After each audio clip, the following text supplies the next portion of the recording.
Okay, hi everybody. Welcome to class this week, and this will be the second class we're going to do on the importance of the teacher or guru or lama or whatever. So, following this one here, actually, I think I went over some of the material beforehand from Lama Yeshe's book, but the stuff I'm doing today is actually from the Naram Chenmo, from Jason Kappa's treatise on the stages of path to Tantra, on the qualities of a tantric guru, what you're looking for. So last week, if you remember, we went over this sort of typical list that you get on what you need, sort of the general qualities of a Buddhist teacher, a sutric teacher, if you're teaching Lam Rim. There's sort of the classic list that we went over, as well as the qualities of a student, but that's sort of more for the open public sutric teachings of Buddhism. So today we will go over the different list of things you need to have to be a tantric teacher. And as always, the list, you could probably add a lot more to it. It's sort of a general list, or there could be sort of an inner articulation of the list that within different numbers or whatever, we can sort of have subsets and so forth. Okay, so let's just get started. I'm going to do sort of a shorter meditation today only because there's a lot of material to go over, and I have to go back to work in a few days, and so I'll be doing recorded classes at that point, but I'd like to be able to do a lot of material in this class so we have a chance to ask questions and so forth. Okay, so as always, let's just take a moment to take refuge and generate bodhicitta. So we're taking refuge and setting our intention. And we're in a wide open space. Beautiful ground like lapis lazuli, beautiful cloudless blue sky above us like a dome. And surrounded by all sentient beings. So our mother on our left, father on our right, the people we love the most behind us as support, and the people we have issues with or don't like in front of us as objects of care and compassion and healing. And moving up from there, it's just all the sort of sentient beings of the 6 realms of cyclic existence. So we can feel humans from all over the world, different countries and cultures and so forth without exception. Sort of our human family, our natural environment family, so to speak, the animal realm. So we can just think of everything, trees and plants and insects and birds and bees and fish and mammals. Our whole sort of Gaia, sort of Mother Earth ecosystem here. And the whole spirit world is here as well. That's kind of like the photo negative of the natural Gaia system, or sort of our sort of Mother Earth animal realm. We have the spirit realm here, all the different spirit entities and beings from the different planes. Celestial beings, so gods and demigods. And then countless beings in lower states of rebirth, so hell beings, hungry ghost beings, and so forth. But again, usually when we visualize them, they always say, like in old days, they'll even in Tibet say to visualize everybody in human form. So it's like everybody speaks English, everyone's listening to the teachings and so forth. But we can just feel that psychically everyone's getting the teachings and blessings today. And everyone's very happy meditating together. So you can even feel that all the hungry ghosts and hell beings, and they sort of outnumber everybody by a significant exponential degree, that they're all sort of happy in a good mood and not suffering and receiving the blessings and teachings. So in the sky above us, like a beautiful, I always use that line from Paul Éluard, that famous French surrealist poet, what was it, the sun was blue like an orange or something. I can't remember kind of how it goes, but it's like a blue sun in the sky. And this is beautiful conqueror Vajradhara, the sort of angelic higher form of Buddha Shakyamuni, like a big blue diamond or a big blue sapphire or lapis, say like lapis jewel. So he's made out of lighter energy, and he's living. It's not like an empty symbol. And he's in lotus position with his arms crossed, holding a bell and a Vajra scepter, a dorje, with a crown on, beautiful silks and jewelry. And he's the synthesis of all Buddhas, and the synthesis of 3 jewels, the Buddha jewel, Dharma jewel, and Sangha Jewel. So at this point, we can just take refuge from our heart, saying to ourselves, I and all sentient beings, till we achieve a limit, go for refuge to Buddha, Dharma, and Sangha. As I always like to say, taking real refuge in the Dharma Jewel, which is wisdom realizing emptiness. That's all we're really doing here in Buddhism, is just focusing on that. Having a mind of love and compassion, meditating on emptiness. So again, I and all sentient beings to achieve enlightenment, go for refuge to Buddha, Dharma, and Sangha. I and all sentient beings to achieve enlightenment, go for refuge to Buddha, Dharma, and Sangha. And now setting our intention as bodhicitta. Whatever we do here today, whatever we do in our day-to-day lives at each moment, may it be for the welfare of all beings, may it be for the enlightenment and liberation of all sentient beings, without exception. May everything I do become a Buddha, that I lead all sentient beings to Buddhahood, that they become Buddhas and lead all sentient beings to Buddhahood, and so on and so on and so on. So we always have this higher intention with what we're doing here.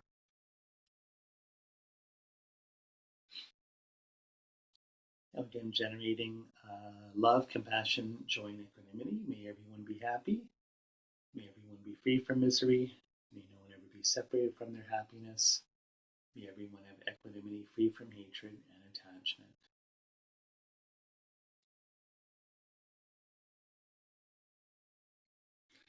Okay, prayer of the 7 limbs here. With my body, speech, and mind, humbly I prostrate and make offerings both set out and imagined. I confess my wrong deeds from all time and rejoice in the virtues of all. Please stay until samsara ceases and turn the wheel of Dharma for us. I dedicate all virtues to great enlightenment. Now, offering a mandala is sort of the offering we make to receive the blessings and teachings today. We can visualize just at our heart level here, holding in our hands, beautiful universe, purified universe of all beautiful things. And I always like to say, just like all the Greek philosophers equated truth and beauty, and the truth in beauty and the beauty in truth, we can just feel that we're just offering the most beautiful, beautiful things as a way of opening our hearts. And just as sort of a fitting offering to the Buddhas who are so beautiful, and what they offer, the Dharma being so true. So we can say the ground sprinkled with perfume and spread with flowers, the great mountain, 4 lands, sun and moon, seen as a Buddha land and offered thus, may all beings enjoy such pure lands. We send forth this jewel mandala to you, precious gurus. Oh, and finally, we'll just again recite the Long Rim Prayer just to have the path in our minds for 3 principal paths of renunciation, bodhicitta, and correct view of emptiness as the basis for our tantric practice here. Path begins with strong reliance on my kind teacher, source of all good. Oh, bless me with this understanding to follow him with great devotion. This human life with all its freedoms, extremely rare, with so much meaning. Oh, bless me with this understanding, all day and night to seize its essence. My body, like a water bubble, decays and dies so very quickly. After death come results of karma, just like the shadow of a body. With this firm knowledge and remembrance, bless me to be extremely cautious, always avoiding harmful actions and gathering abundant virtue. Samsara's pleasures are deceptive, give no contentment, only torment. So please bless me to strive sincerely to gain the bliss of perfect freedom. Oh, bless me so that from this pure thought comes mindfulness and greatest caution, to keep as my essential practice the doctrine's root, the pratimoksha. Just like myself, all my kind mothers are drowning in samsara's ocean. Oh, so that I may soon release them, bless me to train in bodhicitta. But I cannot become a Buddha by this alone without 3 ethics. So bless me the strength to practice the Bodhisattva's ordination. By pacifying my distractions and analyzing perfect meanings, bless me to quickly gain the union of special insight and quiescence. When I become a pure container through common paths, bless me to enter the essence practice of good fortune, the supreme vehicle of Vajrayana. 2 attainments both depend on my sacred vows and my commitments. Bless me to understand this clearly and keep them at the cost of my life. By constant practice in 4 sessions, the way explained by holy teachers, bless me to gain both the stages which are the essence of the Tantras. May those who guide me on the good path and my companions all have long lives. Bless me to pacify completely all obstacles outer and inner. And I always find perfect teachers and take delight in holy Dharma, accomplish all grounds and pass swiftly and gain the state of Vajradhara. So at this point, we can just visualize from Vajradhara's heart, beautiful blue light coming down, just dissolving into us and all sentient beings. And just grant us great, great joy and bliss and sort of clarity and spaciousness.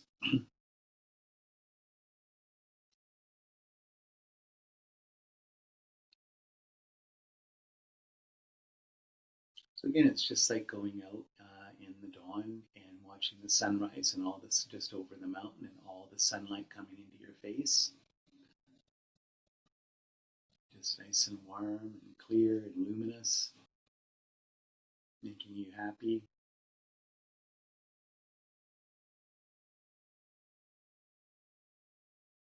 And we can just feel the blue light. Just blue is very relaxing. So it's a sense of bliss, like totality, feeling satisfied, not dissatisfied. It's a feeling that something's missing, that you're cut off or alienated or any of that. You just feel like a sense of complete totality, like Lama Yeshe talks about. And all the rest and relaxation and happiness that comes from that.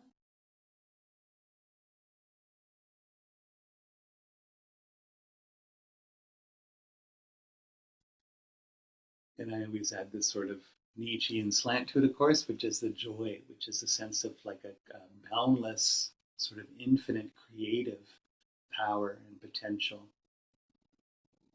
a loving power that can embrace everything.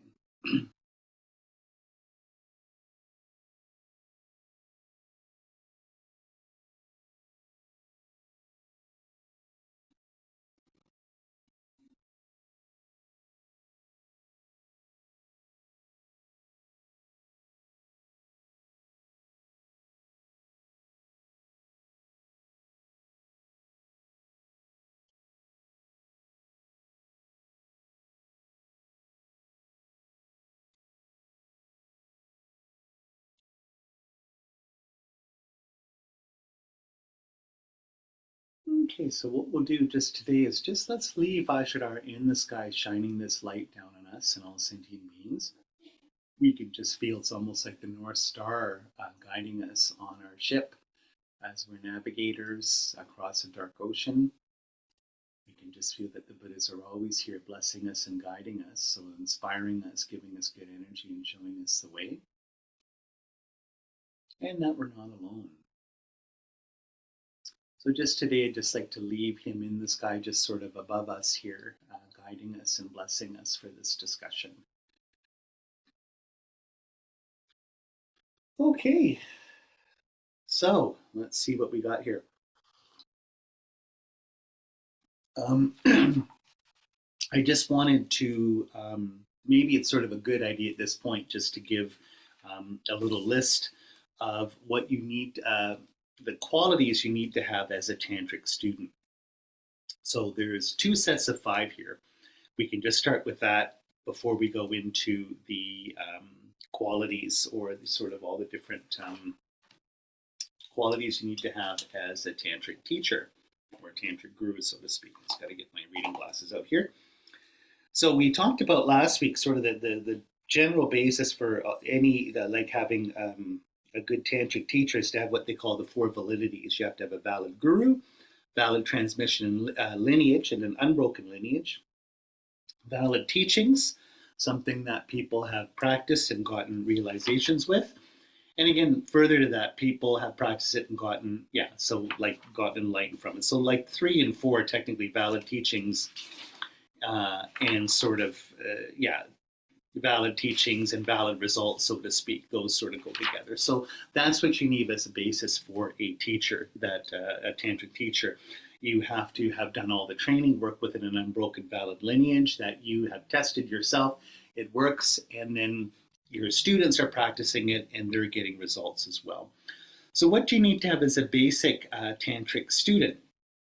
Qualities. So 5 of them. 1, possess a strong Mahayana lineage. In other words, Bodhicitta is your main intention and your main practice. So if you don't have that, then technically, at least from a Buddhist point of view, you're not doing Vajrayana Buddhism, which is a Mahayana practice.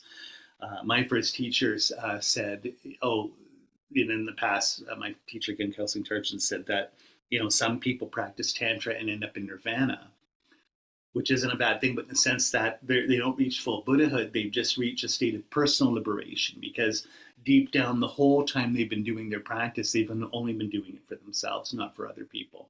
So it's just been sort of a form of personal liberation, which again, from a Buddhist point of view, that's great, wonderful, you're an arhat.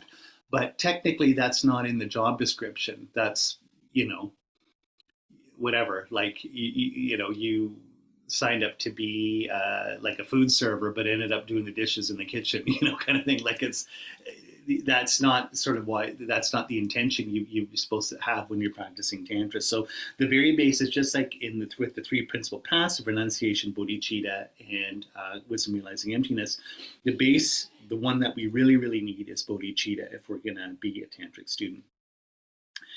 And again, this is really good because I feel we'll see to be a real Tantric teacher and a Tantric student, bodhicitta is the one guarantee, if we have that we have a proper intention that won't be harmful. Both, like if you have you're a teacher, you need bodhicitta, because then you're doing it not for yourself, you're doing it for other people. And of course, we all have unconscious levels of delusion and everything else, but if your main intention always is bodhicitta when you're giving Tantric teachings, it's all about the student's welfare and best interest, not your own.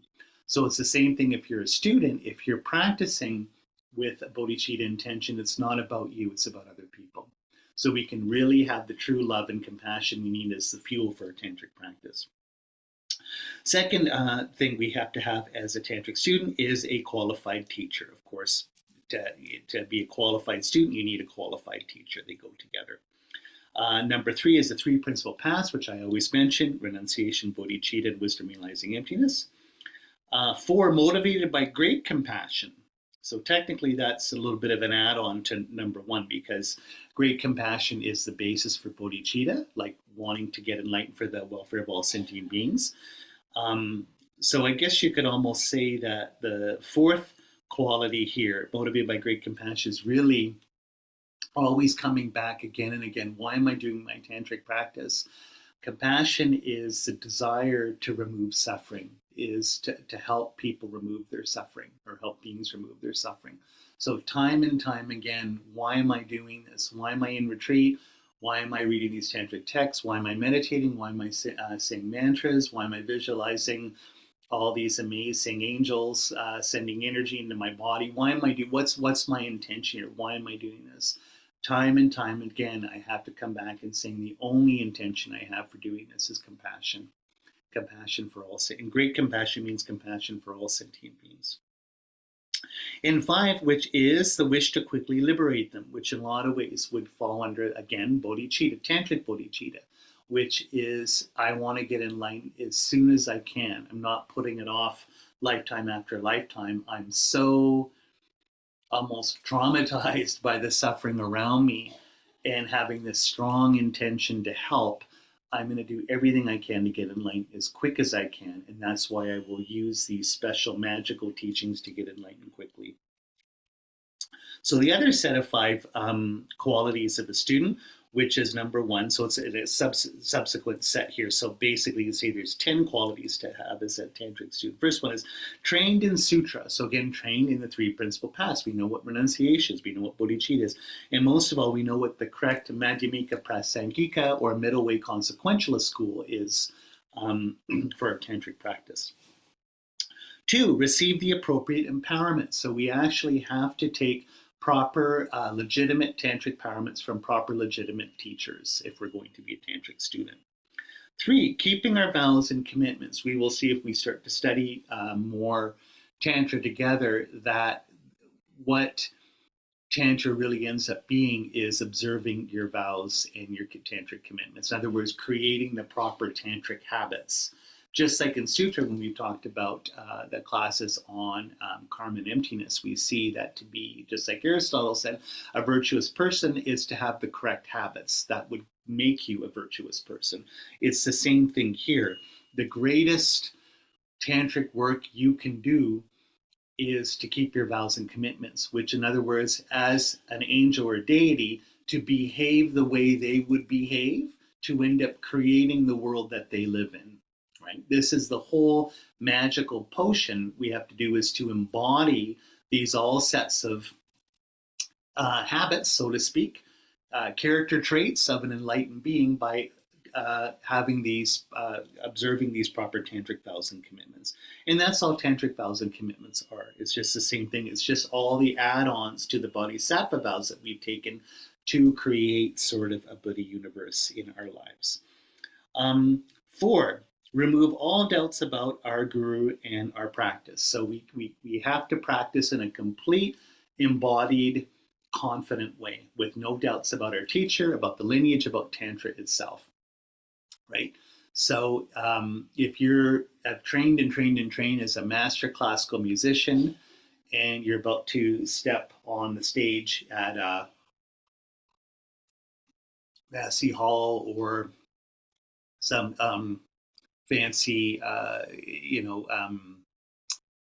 symphonic place or whatever stage in London or New York or Paris or Shanghai, and you're just about to go on, everyone's clapping, and just about you go on stage, you're like, why am I doing this? I'm a complete fraud. I hate Mozart. What did I do? Spend the last 20 years learning to be playing whatever, these violin sonatas. I quit.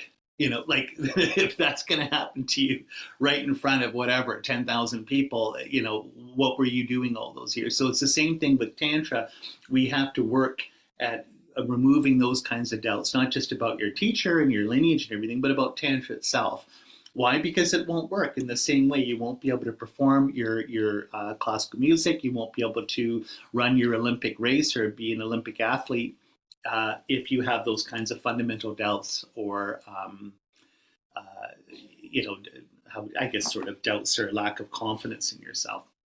And it's funny, if you remember, right before Buddha got enlightened, that was one of the big maras he had, which is why he does the earth touching mudra. You see his right hand's always touching the earth. Let the earth be my witness that I deserve this, because I put the time and the effort into it.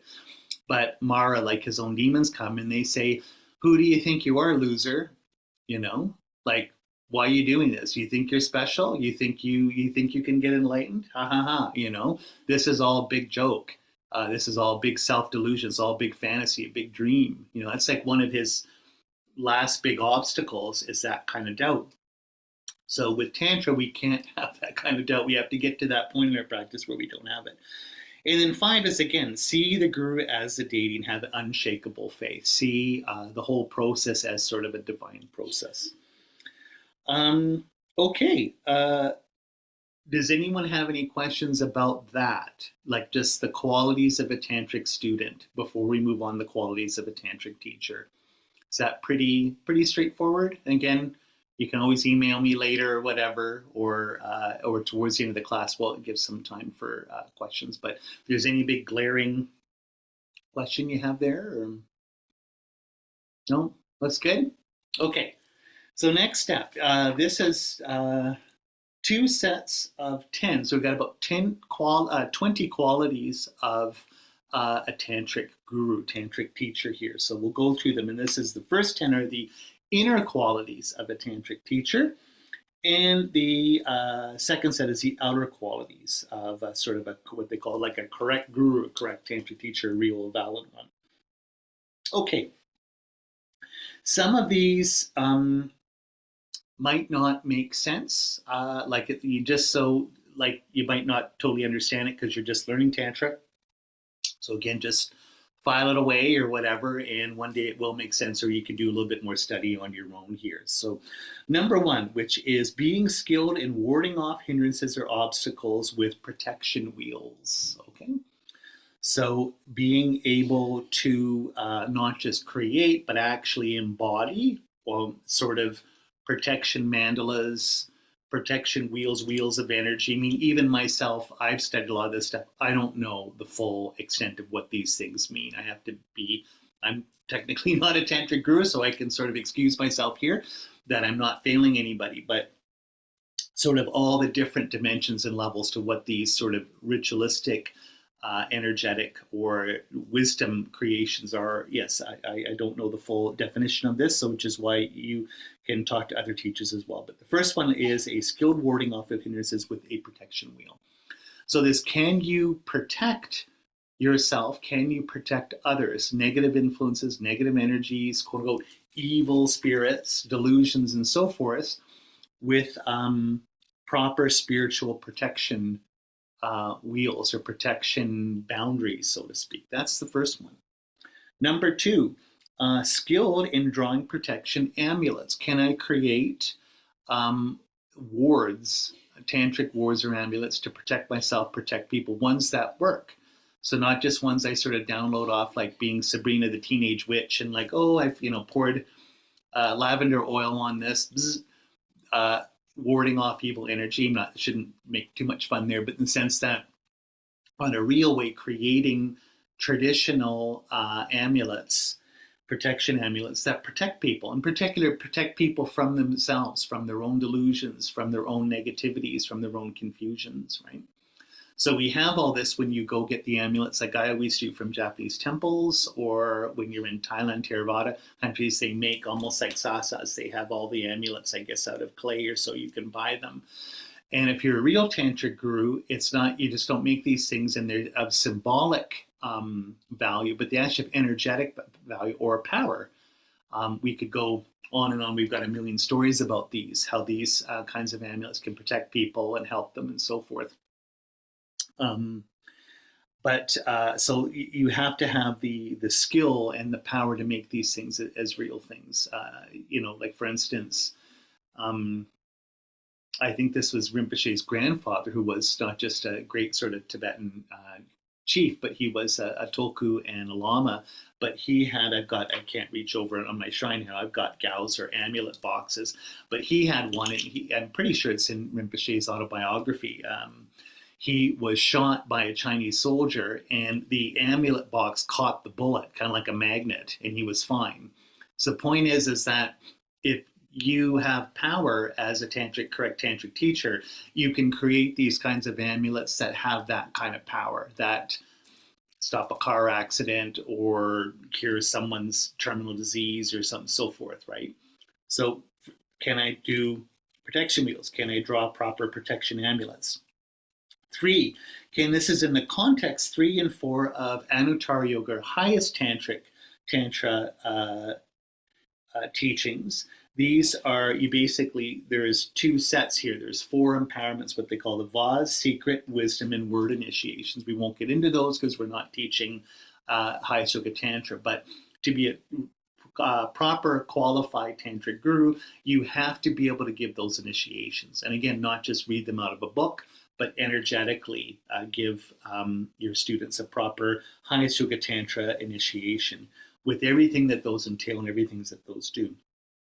Number 5, separating demons from the afflicted. So technically you have to be able to do exorcisms, just like powerful Catholic priests or shamans or traditional healers or medicine men, medicine women.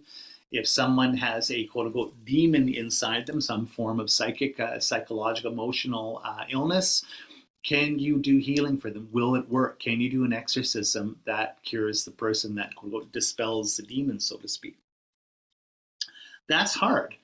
If you watch any sort of good horror movie, you realize like where the Catholic priest runs into the house and tries to save some teenager possessed by a devil or whatever. Like that's really... you can't just be, watch a few TikTok videos and then go in and try and do something like that. You have to have the power and the experience to be able to do that, obviously, in a real way.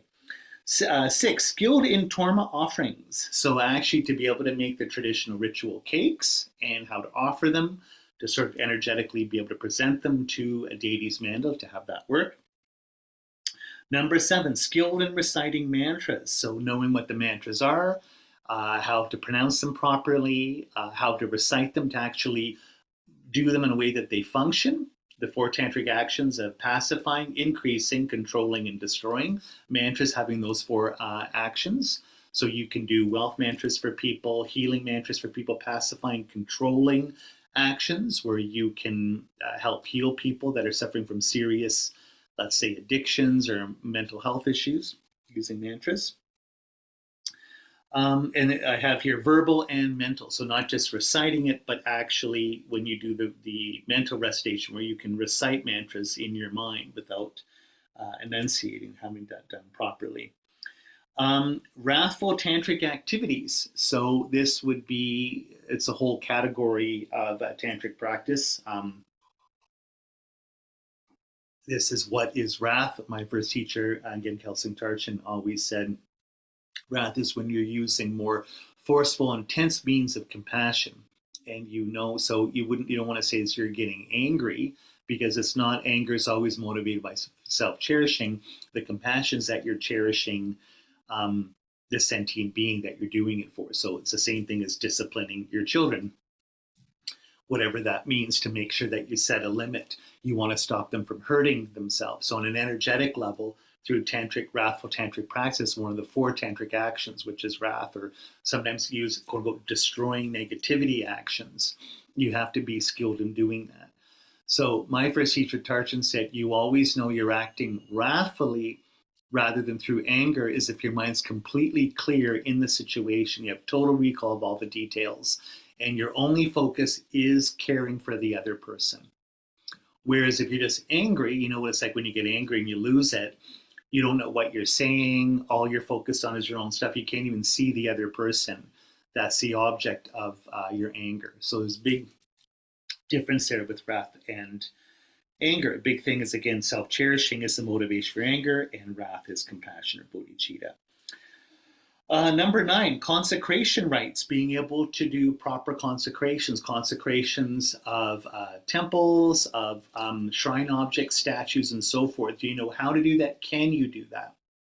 Technically, maybe one day we can study this together. I have all the texts if people are interested, how to consecrate things like, even technically before you build a house, before you do anything in your backyard, you have to do consecration. You have to be able to interact with the spirit world to be able to ask permission from the spirit world to build things, ask for their help, and so forth.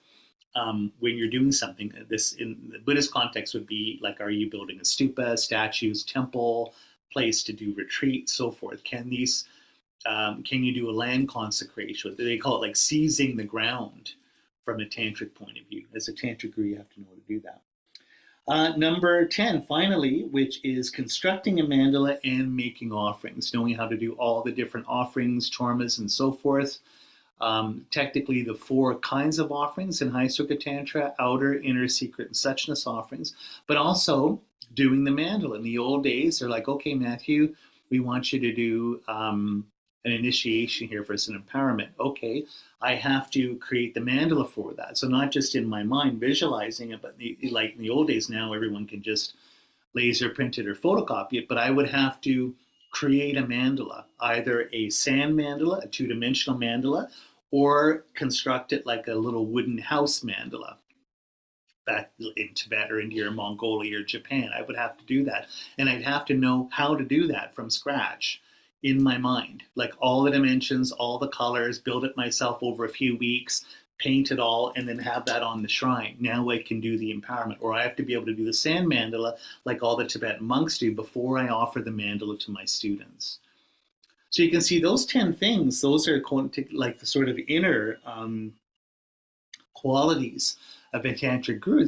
That's quite detailed. Like, this is why in the Gelugpa tradition you study at Tantric College, Gyoto Gume, for I think it's at least 3 years, maybe more, someone can correct me, learning all these quote-unquote tantric arts that you be able to give initiations or have tantric students. So you see how hard it is.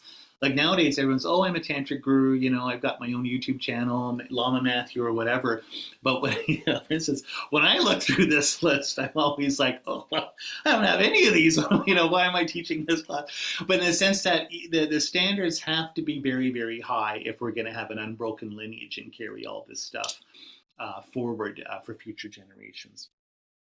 So that's the inner qualities. Now let's look at the outer qualities, the 10 outer qualities, which in some ways a little bit easier. So number one is drawing the mandala and meditating on it. So being able to, again, produce these mandala, these sort of celestial Buddha mansions, castles, so to speak, of light and energy. So I know what they look like. I can draw them. I can meditate on them.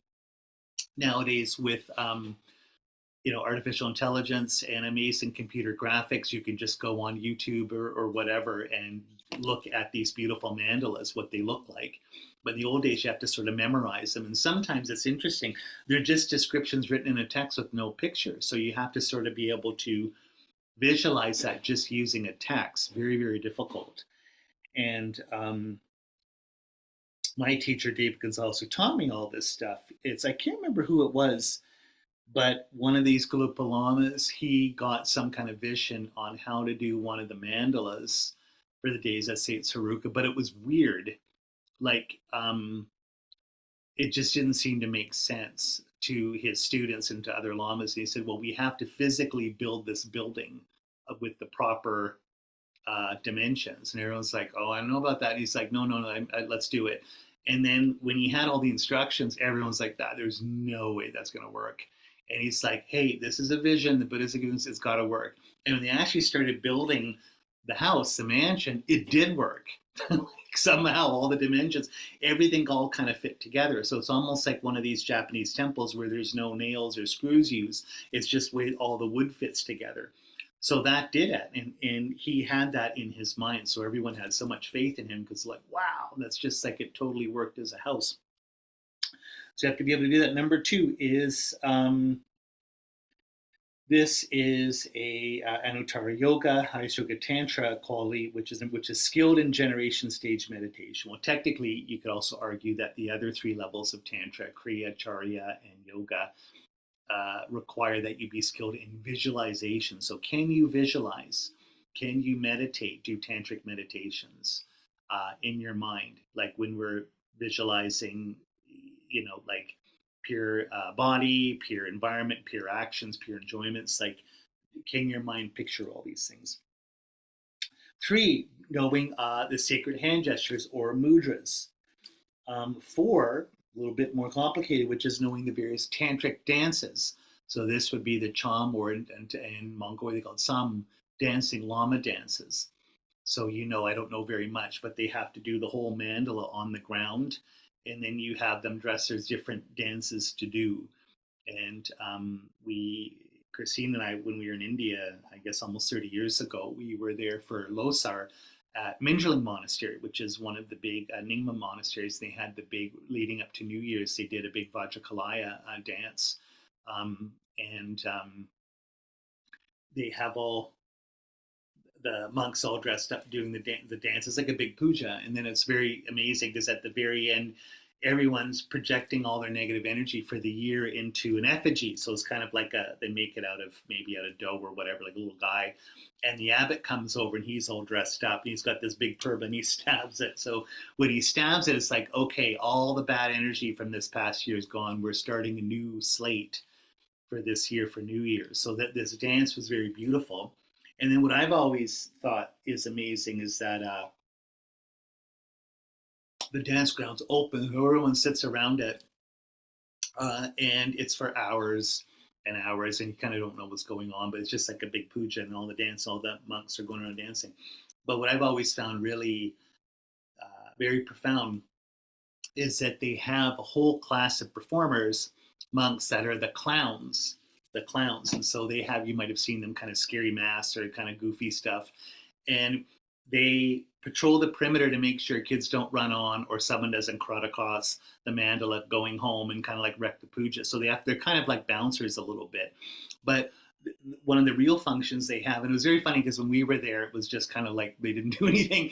But the old days, what they were supposed to do, which I think is extremely profound, very tantric, very zen, is the clowns are there to make fun of the people doing the puja. So to show the emptiness of the dance itself by not criticizing it, but relativizing it. So it's kind of like, don't take this too seriously. So if I'm there as the head lama doing all this magical stuff, the clown's behind me making fun of me doing it for the audience. I think that's actually extremely profound. So no one gets attached to the magic, right? I think that that's really sweet. What the clowns were doing, they were scaring all the kids. One of them had this really scary mask, and they were chasing all the kids around, I guess, just to keep them entertained when we were there. So anyway, you have to be able to do all these tantric dances. Number 5, the different sitting postures, the sort of yogas and hatha yogas you do for Tantra. Number 6, knowing all the mantras again.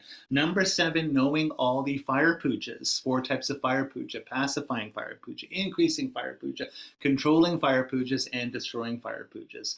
How do we do a fire puja? And again, can I do it? Not just know it in terms textually, but can I actually perform it energetically? Number 8, all the different kinds of offerings, like I said before. Number 9, karmic performance of tantric activities. So again, being able to do the 4 kinds of tantric actions: pacifying, increasing, controlling, and destroying. So can I pacify negative energy? Can I bring peace through my tantric practice? Can I increase qualities, wealth, outer and inner wealth? Can I control or subjugate demons, so to speak? Can I, like an example, if I was an amazing tantric practitioner and someone said, oh, my son is a drug addict, he's homeless in Vancouver, I worry that he's going to OD. Magic Matthew, you have to do something. Oh my God. So it's like, okay, no problem. I'm of course making this up because I wouldn't be able to do this, but let's just say as a story, I'm going to do a big controlling fire puja in backyard in Surrey here, get everybody over. And in the fire puja, I'm going to stop your son from taking drugs. So in the context of the fire puja, I separate, as a deity, I'm controlling. I take the fentanyl, I put it over here, and push your son that way. And all of a sudden, oh my goodness, my son next week, he went into recovery, he's doing great, he's moved into his own apartment, he's got his job back.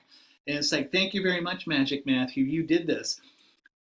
A little bit funny, but that's would be an example of controlling, a controlling siddhi. Are you strong enough to do that? And then a destroying siddhi, in the sense that, can I remove negative obstacles altogether? So like the old days, sort of the old cowboy movies. Oh my goodness, this terrible gang is going to attack our village, and they're gonna, whatever, this death squad's coming into town.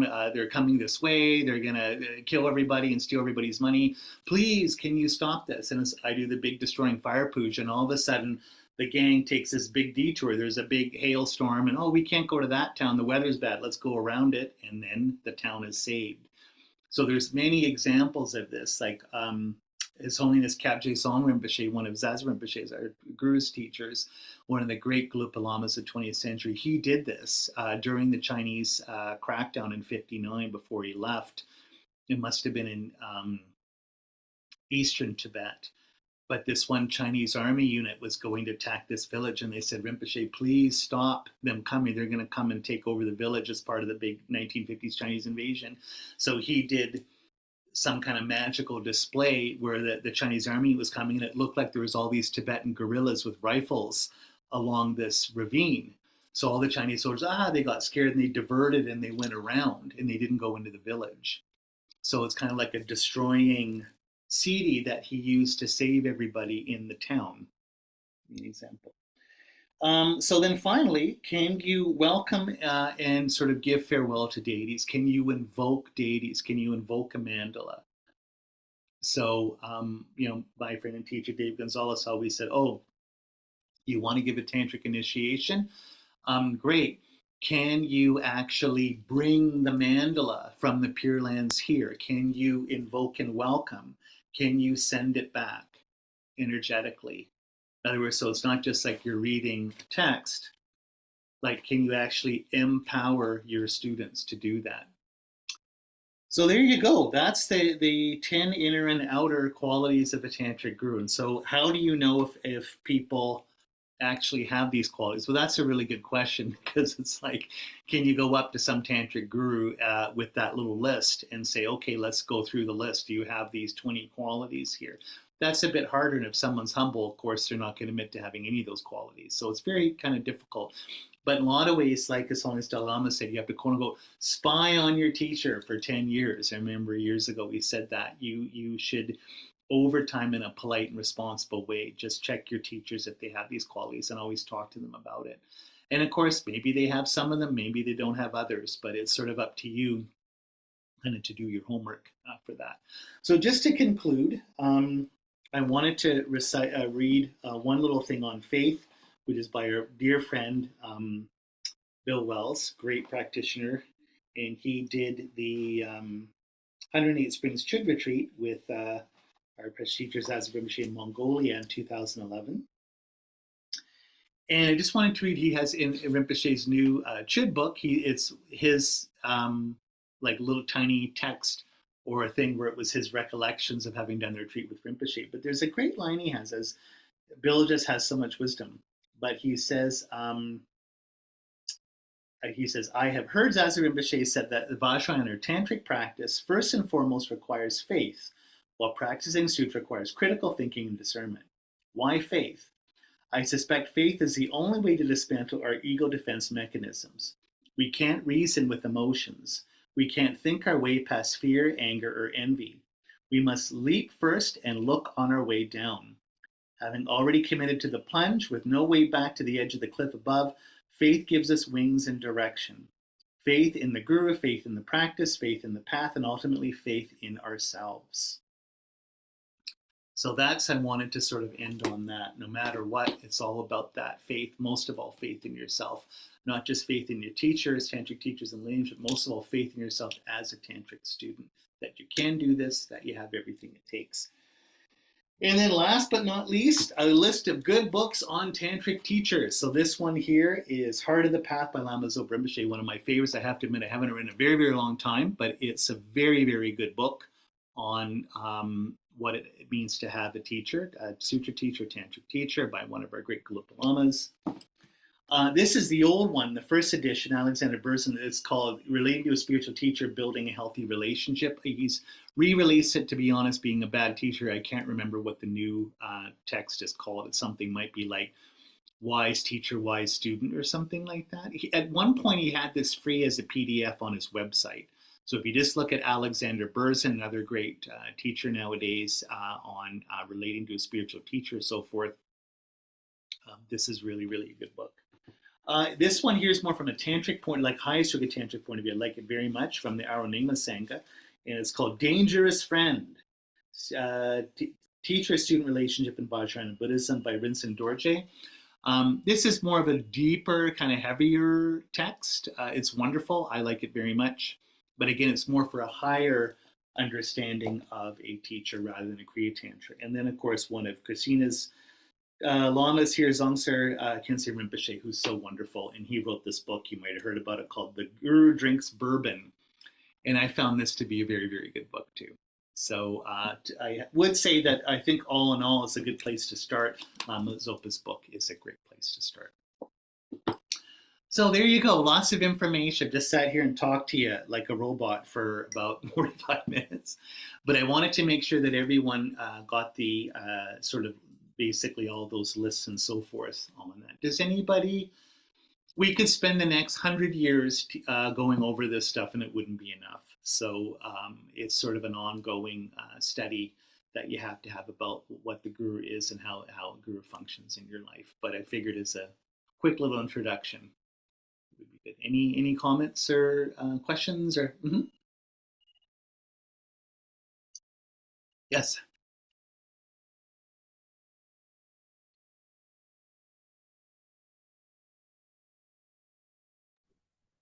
Sorry, Matthew, I couldn't get my mute off.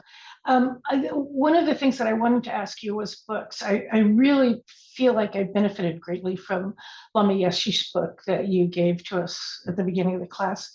And so I'd like to make sure that I have these suggestions down correctly and the author's names correctly and so on and so forth.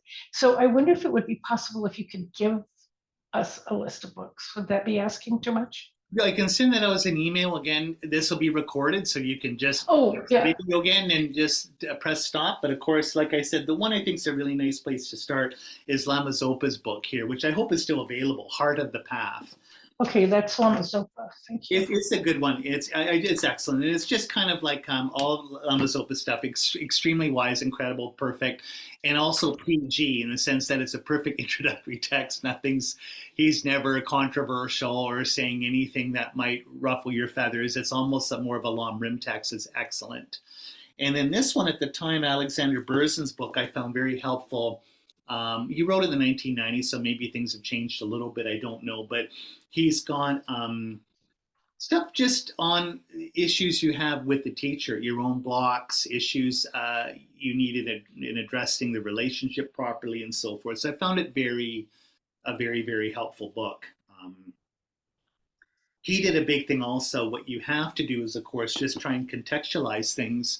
I don't want to be too much of a Derridian deconstructionist here, but in the sense that you have to look at, like he even gives you an example of what titles mean. What does the word Lama mean? What does the word Guru mean?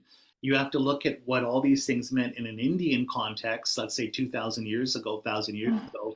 What do they mean in, let's say, a Tibetan or Mongolian, Nepali, even Japanese context? What do they mean in the 21st century to people born in a Western country?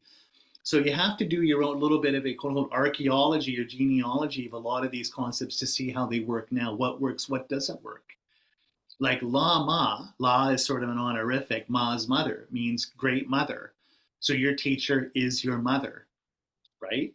But of course, as Freud will say, calling anyone your mother might activate stuff you're not aware of, like in a sense that so in other words, seeing your teacher as your parent, your real mother, well, that's quite something, isn't it? To say that, both maybe in a good way or a bad way or a mixed up way, we don't know.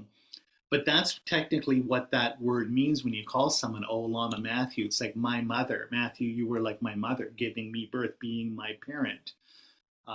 So if that's the case, you want to make sure that you've got a good mother and not a negligent, abusive mother, let's say. You want to make sure that you're a good child in that relationship. So that's like he gives you sort of a little bit of a genealogy for that, which is interesting. So it's a good book. Yeah.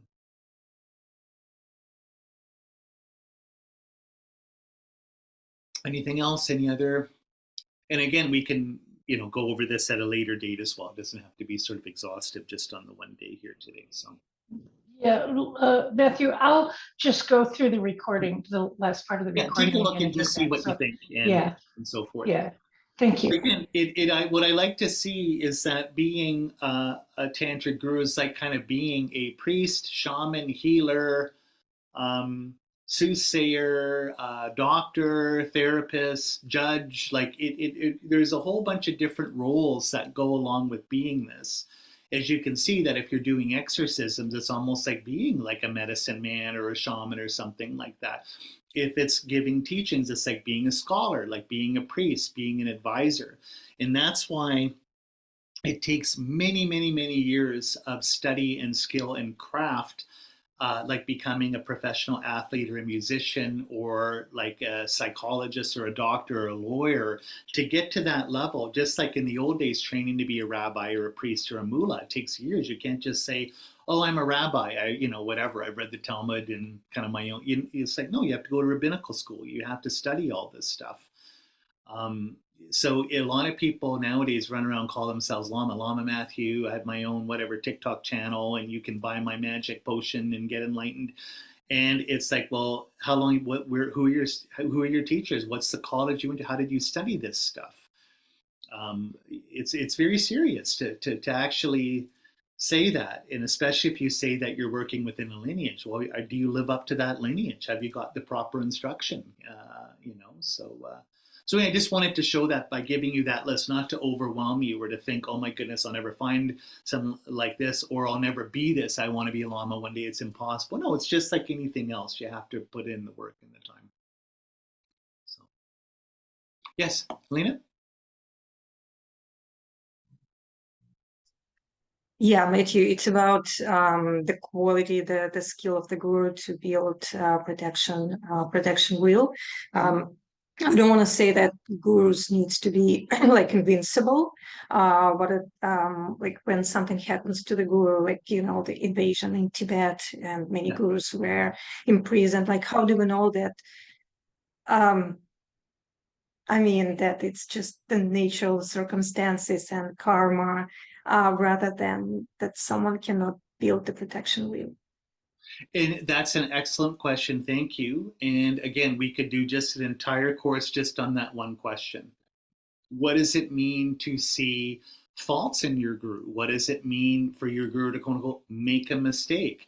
What does it mean? Like, again, if you're this magical shamanic being, how come you got cancer? How come you got killed in a car accident? How come you were put in jail and executed by the communist government?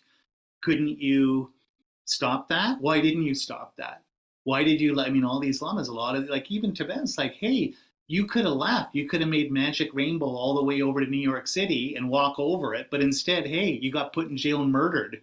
What's that? You're not maybe a powerful Lama at all. But then everyone said you're powerful. You're the Dalai Lama. How come you don't have Tibet back? Can't you do your magic? That's a good question, isn't it?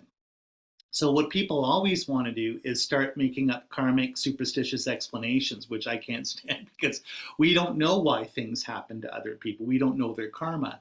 But most of all, on the ultimate level, you have to see that it's your karma to perceive these things. That's the question you have to ask. Why am I seeing, why is this showing up the way it is in my experience? Why am I seeing my teachers do this or not do this? And then that's a hard question to ask. Why is it that, because again, if you're from an enlightened perspective, nothing ever bad happens because you have completely pure perception. So in a very samsaric world that we live in, you're going to see all sorts of faults and mistakes. So Jay Kampa always says that that's all we can really do when we see these things. You have to own your karma for it. So even if you're seeing your teacher make mistakes, and this, of course, by modern psychology and pop psychology, say is the ultimate form of gaslighting.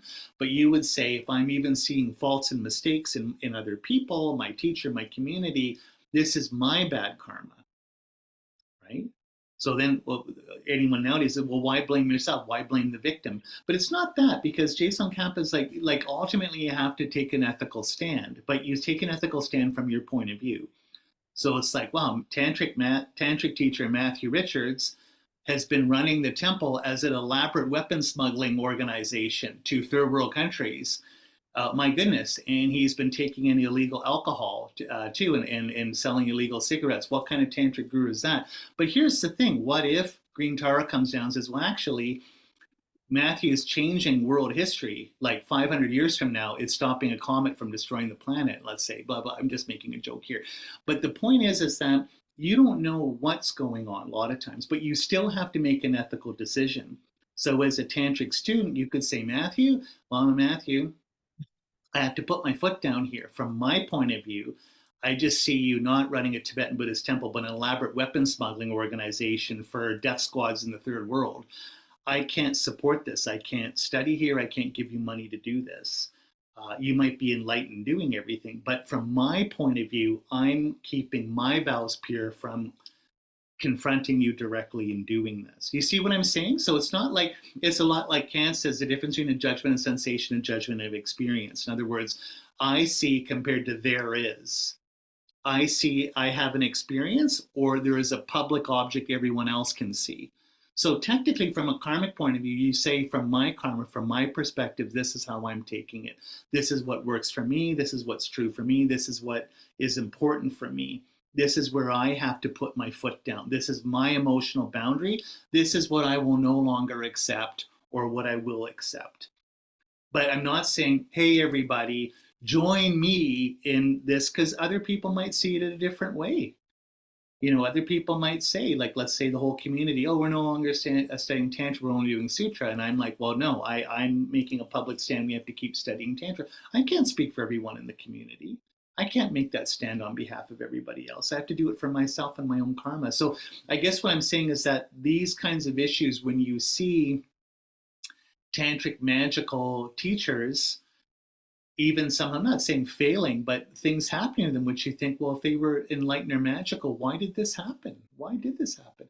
And I'm not giving an easy answer. I want to sort of give more of an ambiguous answer that you struggle with this a lot, like Jacob wrestling with the angel. A lot of times we don't know. Glenn Mullen's book on the Dalai Lamas, he has one, I think it's the 8th Dalai Lama, 8th or 9th, because some of them died really young. But the claim is that at that time, people said, Your Holiness, you're going to die soon, like you're a teenager, you're going to die. But if you disrobe, 2 things are going to happen. If you disrobe and get a wife and have kids and be a normal person, you'll live a full life, and you will start a monarchy that will make Tibet very strong, and it won't be invaded by the Chinese government 200 years from now. You should do this. And then Solan's Dalai Lama, I think he's like a teenager, is like, okay, that's the pro side. What's the con side? And the con side, these like lamas or all these sort of like, they say, this is a bad example for ordained people, because all the monks and nuns will look to you as the main monk that you quit. So they're probably going to quit too, which means that the ordination class in Tibet of monks and nuns will degenerate, and no one will want to get ordained. They'll just want to be lay people like us and have kids and practice informally. So His Holiness at the time said, I can't let that happen. I have to keep monks and nuns alive, because for the Sangha to be operative in a country, you need, I think it's, 3 or 7? I can't even remember, ordained people. And if we don't have ordained people, the Buddha Dharma will degenerate in that country. And so his lamas are like, oh, does that mean by not doing this, you're going to die and Tibet will fall as a country? And he said, yes, but in the long run, we're benefiting Buddhism. In the long run, we're benefiting Buddhism. So here's the thing is, we don't have that bird's eye view. I can't say I know these kinds of decisions, how to make them or who's making them and who isn't. So you see, there's so much more to it, right? We don't know. It's really weird. Does that help, Elaine? I don't know if that's sort of a dodgy answer to a question there. Just saying how I've tried to struggle with this question.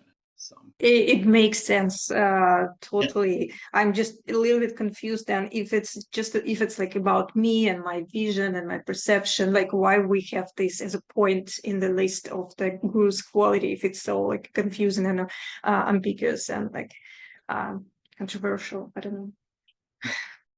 That's very good. Excellent questions. You always ask great questions. But that's remember, at the most ultimate level, this is your perspective or your karma. And remember, on a more ultimate level, that you don't even exist. Your ego, you're just a virtual fiction. So these are all very sort of on one level acts of literature, I guess you could say. So even like I say, looking for these lists of qualities in a teacher, who are you doing it for? Are you doing it for your teacher, or doing it for you? Is this what you're looking for in other people to bring it about in yourself? Right? It's very, you see, it gets kind of sketchy at this level. Yeah, I guess what I want to say that like we have this list of qualities to determine easily if the guru is great, like good. Yeah. But if it's not easy to make sense of this point, understand this point, then why we have this in the list of the qualities of the gurus? Well, 2 things. One, you could say that we need something to work with. It's just like I've had these debates with people like on, can you give an image of emptiness? I've had friends like, I'm not going to name them, you guys wouldn't know them anyway, but Dharma friends of mine from other lineages. And like, let's say in the Zen tradition, I mean, you never give an image of emptiness because it's just like completely diluted. So they always say, Gelugpa's debating emptiness. Oh, you're so deluded. Oh, you'll never get enlightened doing that. And I'm always like, well, even saying having an image of enlightenment or image of emptiness is false as an image. I mean, I don't want to sort of get down to the semantics of it. But you have to give, like when we say Jason Kappa says the best image to use on emptiness is dependent origination. You need something. So with any of these, why would I have these lists of qualities for a Tantric Guru if they're deeply ambiguous, if I don't know if someone has them with this, because you have to have something for a path. And in the Nyingma tradition, Dzogchen Khyentse always says, in the Gelugpa tradition, I'd argue it's like that too on a tantric level, not on a sutric level. But anyway, he said, almost in a Jungian view, the path is something very illogical, because it has to be illogical, because we're trying to get outside of a confused, deluded mind. So you can't use strict logic to get outside of it, because that gets co-opted by your ego. It's just more getting lost in the thicket of words, meanings of words, and semantics and syntax and everything else. So the path itself, especially on a tantric level, is something irrational. And that's what Jung and William Reich always said, to my favorite students of Freud, is they always argued that psychoanalysis is an illogical thing, not a science, because it can't work as a science, because everyone has their own issues. The path itself is sort of an illogical thing you have to walk. Because remember, you could argue you're always already enlightened from the get-go, but you're trapped in delusion. How do you wake up to something wake up to something you are anyway, always already? You see how even the situation itself is illogical. Like a friend of ours was asking the other day, where does ignorance come from? Where does Maya come from? Right? Well, it can't come from anywhere if it doesn't exist, and yet we're in it. Right? So it's very illogical. These things it's not easy. And as Gelugpas, we're trying to keep our reason and our logic to work through this, even doing a course on this. So it's deeply ambiguous, but that's what, again, Alexander Berzin here is with his, I don't want to keep people, it's already 10 after 9 here, but his teacher was one of the Dalai Lama's debate partners, His Holiness Serkong Sensep Rinpoche. So Serkong Rinpoche, there was two of them, the Serkong Rinpoche, Serkong Dorje Chang, and then his son, Sensep Serkong Rinpoche. And you can't see here, but that's the famous thing. Yoda from Star Wars is based on him, because one of George Lucas's guys that they were doing the movie with studied with Serkong Rinpoche, because he would teach in Dharamsala. And Serkong Rinpoche was short, kind of looked like Yoda, and he had polio when he was younger, so he walked with a cane because he was crippled. He didn't talk like Yoda, but he was one of Zaza Rinpoche's students. Like the two Tankas we have in Toronto on the wall, Gad and Choling, Serkong Rinpoche gave the Toronto Sangha those Tankas. So anyway, where I'm going with this is Alexander Berzin was talking to Serkong Rinpoche about these issues one day. And Serkong Rinpoche was so awesome. His advice is so good if you read any of it. But he said, why would the Buddhas give you an irrational path or an incomplete picture? If they're omniscient, they know everything, they just want to get you enlightened, why are they giving you incomplete information? Why don't they give it to you straight? Why don't they just tell you right off the bat, the moment you're born, green tar appears to you, here you go, this is the way to get enlightened, whatever, press the red button, take the Matrix, eat the red pill, and ding, you see emptiness. Why would they put you through all this stuff? Why would they make it so difficult if they don't have to? And he said, all these teachings that are paradoxical, incomplete, limited, horizontal, ambiguous, it makes you do the work, because at the end of the day, you have to enlighten yourself. You have to do the work. It wouldn't even make sense if they tried to do the work for you, because if they could, you'd already be enlightened. You'd be enlightened the moment Buddha Shakyamuni became enlightened. The fact that you're still stuck here in samsara means it's because it's your journey, your path, unique to you, which is why Jung called it individuation, the path of individuation. There is just, let's say, Elena's path that's specific to you and different from my path karmically. You have to put it together. You have to put the Lego together. The Buddhas dump the Lego on the floor and give you the IKEA directions for the Chesterfield, whatever, like the cabinet that's so hard to make. You have to put the IKEA cabinet together. And by making it a puzzle or a murder mystery, that was what makes you do the work. Right? So there you go. And that's why, like in Judaism, it's about wrestling with the angel. You read the Talmud, nothing makes sense. All the rabbis are always arguing, and they always say, the hidden God, how do we know what he wants? That's the big Jewish question. what does God want from us with the covenant? Like, why doesn't he tell us? He's an all-powerful omniscient. He's not going to tell us. I'm a rabbi asked. He's not giving me the answer, because it's the point of you have to do the work. You have to find the answer. The way to the hidden God is through the ambiguities, right? So is that okay, or yeah, okay. Anyway, okay. I don't want to go on too much longer. We're already over, but there we go. How about we end it there? So we can just dedicate here. Blessings of all holy beings, the truth of karma, the power of a pure bodhicitta motivation. May all of our dharma wishes be fulfilled. So we'll continue on. I've got a few classes left. I'll have to do as recordings because I'll be away at work in the next little bit. And then we'll have some live classes when I'm back in about 2 weeks' time. And we can take it up from there. Okay, I'll just press stop here. So